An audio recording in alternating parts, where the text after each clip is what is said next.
Di awal film terlihat seorang kakek tua sedang duduk di pinggir jalan. Kakek ini bernama Zatoichi. Tak berselang lama datanglah rombongan preman yang kemudian menyuruh seorang bocil untuk mengambil tongkat milik Zatoichi. Setelah mendapatkan tongkat yang ternyata sebuah pedang itu, salah satu dari mereka mulai mengejek Zatoichi yang buta. Namun tiba-tiba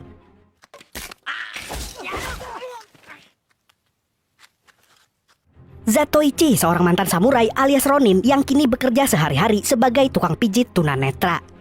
Bisa kita lihat saat ini, Zatoichi sedang menservis pelanggannya. Seorang janda paruh baya, kita sebut saja dia Bibi Ome, yang merasa puas dengan pijatannya. Kimochi. Pada zaman ini, beberapa wilayah di Jepang dikuasai oleh para yakuza yang semena-mena menindas rakyat kecil dengan menarik uang pajak dan mengancam para rakyat jika tidak mau membayar. Kemudian, kita akan diperkenalkan dengan Ronin lain. Ronin ini bernama Hattori Ginosuke. Tuntutan kebutuhan hidup untuk menafkahi keluarga dan demi biaya pengobatan istrinya. Maka dari itu, saat ini Hattori memutuskan untuk mencari tuan yang baru. Hattori yang sedang mencari pekerjaan mampir ke sebuah warung yang dimiliki oleh seorang kakek-kakek dengan pelayannya yang kakek-kakek juga. Tak lama kemudian, warung tersebut kedatangan anak buah Yakuza Ginzo dengan tujuan menagih pajak. Hattori yang melihat adanya kesempatan mendapatkan pekerjaan, kemudian menunjukkan keahlian berpedangnya. Kemudian Hattori menyuruh mereka untuk melaporkan kepada bos mereka bahwa seorang Ronin saat ini sedang mencari lowongan pekerjaan. Tak lama kemudian bos Yakuza bernama Ginzo datang ke sana dan menguji seberapa hebat si Hattori ini. Dan setelah melihat kehebatannya, Hattori pun resmi menjadi pengawal baru Ginzo. Di tempat lain, Zatoshi yang menginap di rumah Bibi Ome terlihat sedang membantu beberapa pekerjaan di rumahnya.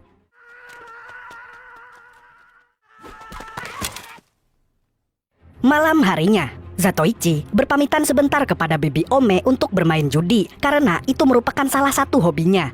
Dan di tengah perjalanan, dia dihadang orang tak dikenal. Namun hal itu bukan masalah baginya.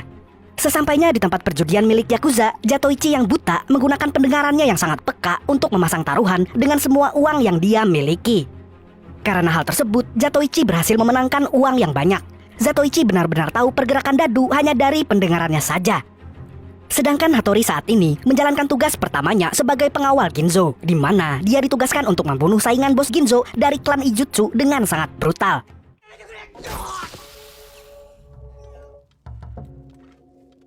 Setelahnya, Hattori nongkrong di warung tempat biasa dan ternyata Zatoichi yang habis menang banyak juga berada di sana.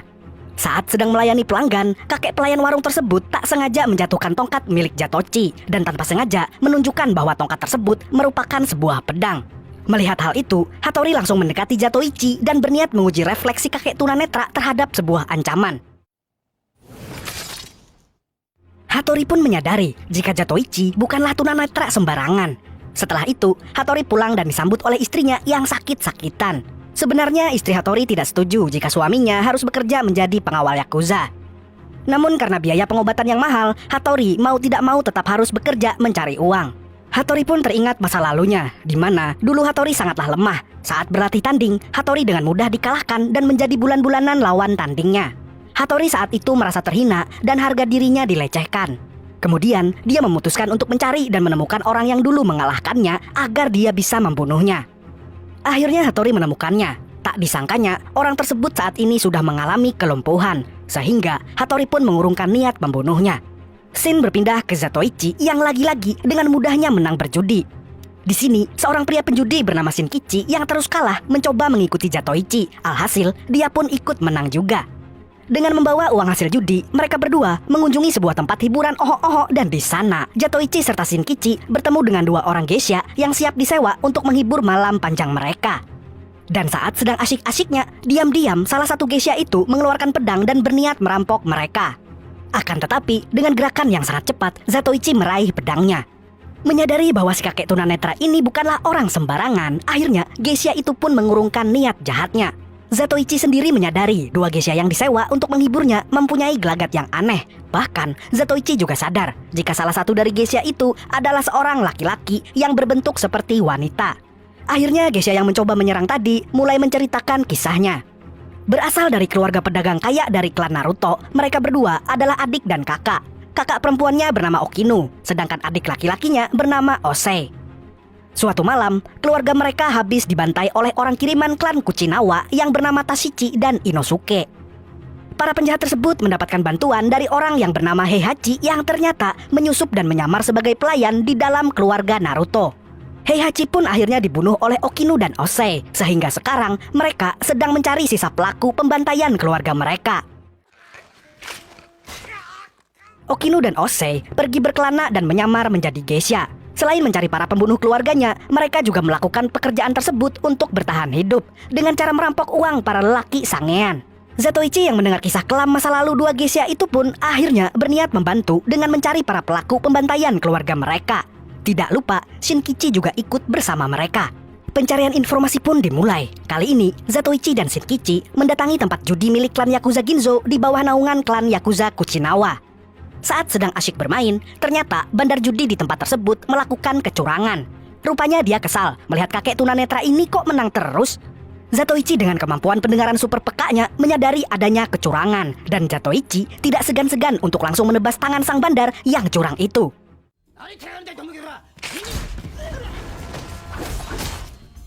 Sedangkan Okino dan Osei yang sedang menghibur dikejutkan dengan bos Yakuza yang rupanya tertarik ingin mencicipi si Osei. Namun akhirnya mereka berdua berhasil kabur dari sana tanpa membunuh siapapun. Insiden tersebut langsung dilaporkan ke Hattori selaku pengawal terbaik bos Ginzo, di mana Ogi merupakan teman geng Ginzo karena masih di bawah naungan yang sama, yaitu sama-sama bawahan Kuchinawa yang sangat misterius, namun menjadi penguasa wilayah tersebut. Ketika Hattori sampai di tempat perjudian, dia hanya menemukan mayat para bandar serta tempat yang sudah hancur berantakan. Kemudian rombongan Zatoichi, Shinkichi, Okino, dan Osei mencoba mencari jalan kabur dari kejaran para Yakuza. Mereka semua akhirnya bersama-sama pergi ke tempat bibinya Shinkichi untuk mencari tempat bersembunyi. Saat sampai di sana, ternyata bibi Shinkichi adalah bibi Ome yang dulu keenakan saat dipijit Zatoichi. Di tempat tersebut, Zatoichi kembali mengingat masa lalu saat beliau membantai sekelompok samurai sendirian, meskipun beliau seorang tunanetra.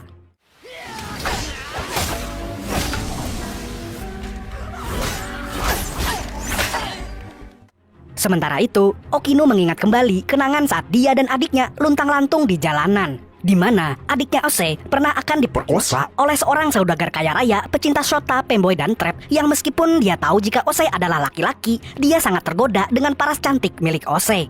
Karena kecantikan wajahnya, pernah juga Osei rela menjajakan dirinya demi mendapatkan uang hanya untuk sekedar makan.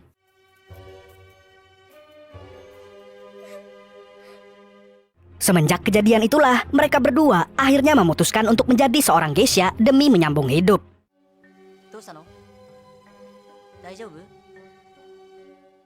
Singkat cerita, Shinkichi memutuskan untuk memeriksa keadaan di sekitar kota untuk mencari informasi apakah para Yakuza masih mencari mereka. Sementara itu, tempat perjudian milik klan Funahachi sedang terjadi keributan yang diakibatkan oleh para anak buah Ginzo yang ingin merebut tempat perjudian tersebut. Namun semua anak buah Ginzo dengan mudah dikalahkan oleh seorang samurai pengawal klan Funahachi. Keributan tersebut membuat ketua klan Funahachi merasa tertantang, dan akhirnya mereka semua berkumpul di sebuah lapangan untuk adu pedang. Perwakilan klan Ginzo memiliki samurai andalan baru, yaitu Hattori Genosuke dengan kemampuannya yang luar biasa. Meskipun sendirian, Hattori mampu mengalahkan para samurai dari klan Funahachi. Dan tentu saja, Hattori pun mengeksekusi ketua klan Funahachi.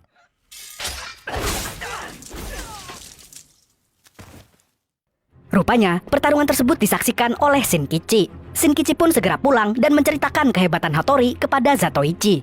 Di sebuah pinggiran sungai, kita akan melihat orang yang bernama Kuchinawa yang katanya adalah penguasa wilayah tersebut. Kuchinawa dan anak buahnya membicarakan tukang pijat yang sudah pasti itu Zatoichi, sang legenda, dan dua geisha yang membunuh Heihachi adalah anak dari klan Naruto yang mereka bantai 10 tahun lalu.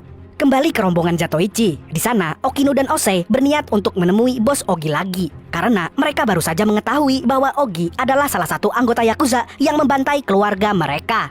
Sebelum berangkat, Osei menyempatkan mandi air hangat bersama Shinkichi. Di sana, Shinkichi penasaran apakah semua pria akan menjadi cantik jika berdandan seperti wanita.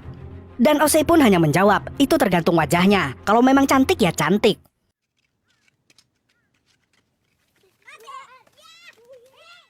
Sesampainya mereka di warung yang dulu, mereka meminta pemilik warung agar membantu mereka berdua agar disewa lagi oleh bos Ogi. Mereka beralasan ingin meminta maaf atas kejadian tempo hari dan akan memberikan servis yang sangat memuaskan. Pemilik warung pun menemui salah satu anak buah bos Ogi dan akhirnya Okino dan Osei pun disewa lagi. Di saat dua geisha tersebut menari, selain ada bos Ogi, di sana juga terlihat bos Ginzo yang ikut serta menikmati hiburan tersebut. Di saat bersamaan, Zatoichi juga meninggalkan rumah Bibi Ome. Di sini Bibi Ome sangat terkejut saat mendapati Shinkichi keponakannya itu berdandan layaknya wanita karena ingin mencoba menjadi cantik seperti Osei. Tak lama kemudian, beberapa orang mendatangi rumah Bibi Ome dan mencari keberadaan Zatoichi. Sedangkan orang-orang yang berdatangan ke sana dikejutkan dengan penampilan baru Shinkichi. Karena merasa tidak menemukannya, akhirnya mereka membakar rumah tersebut. Bibi Ome dan Shinkichi pun hanya bisa pasrah melihat rumah mereka dibakar.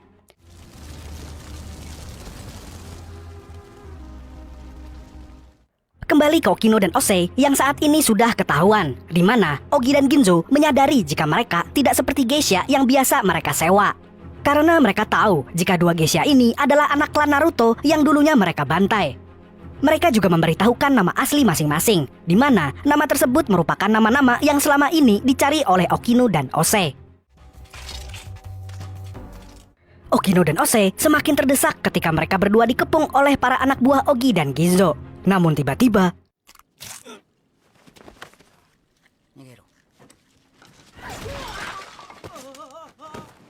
kekuatan dan kecepatan yang dimiliki Zatoichi sangatlah mengerikan. Ratusan samurai mampu dia kalahkan.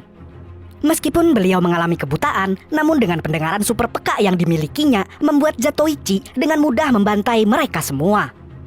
Akhirnya, Ginzo yang sangat ketakutan langsung kabur meninggalkan Ogi sendirian. Dengan pistolnya, Ogi berniat menembak Zatoichi, tapi dengan sangat cepat, Zatoichi melemparkan pedangnya hingga membuat pistol itu terjatuh. Dan ketika anak buah Ogi mencoba mengambil pistol itu, Zatoichi segera menancapkan pedangnya ke tangannya. Dan akhirnya, Zatoichi menabas Ogi hingga tewas. Rupanya, Ginzo melarikan diri untuk menemui Hattori, si pengawal andalannya. Istri Hattori yang mengetahui suaminya akan melakukan pertarungan hebat, dia bersiap-siap untuk melakukan harakiri seandainya suaminya kalah. Di pinggir pantai, Hattori sedang menunggu kedatangan Zatoichi si samurai buta, sedangkan Ginzo berada di belakangnya. Dan saat Zatoichi semakin mendekat, Hattori melakukan simulasi prediksi apa saja gerakan yang akan dilakukan Zatoichi.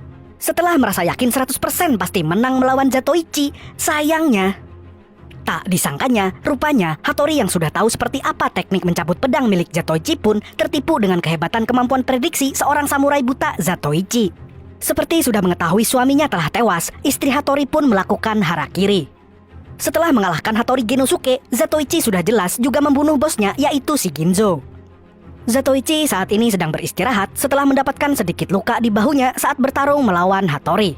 Sekarang, rumah Bibi Ome yang habis terbakar sedang dibangun kembali. Di sana juga terlihat Okino dan Osei yang sekarang hidup bersama mereka, tentu saja bersama Shinkichi juga. Di suatu malam, Zatoichi terlihat sedang bertarung dengan para ninja.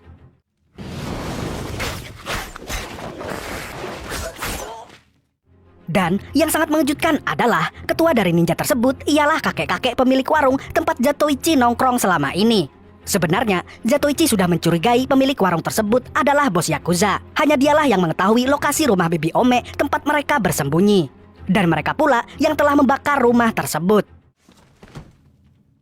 Sayangnya, pemilik warung tersebut bukanlah bos sebenarnya. Bos Yakuza yang sesungguhnya ternyata adalah kakek-kakek pelayan warung. Sejak awal, Zatoichi sudah merasakan aura jahat dari si pelayan. Dan benar saja, dialah sang penguasa Yakuza paling ditakuti di kota tersebut.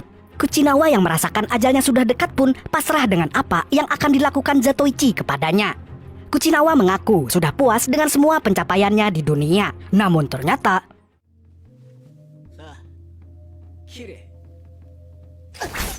Zatoichi rupanya hanya membuatnya buta agar dia merasakan penderitaan hidup di dunia tanpa bisa melihat dunia itu sendiri. Tamat.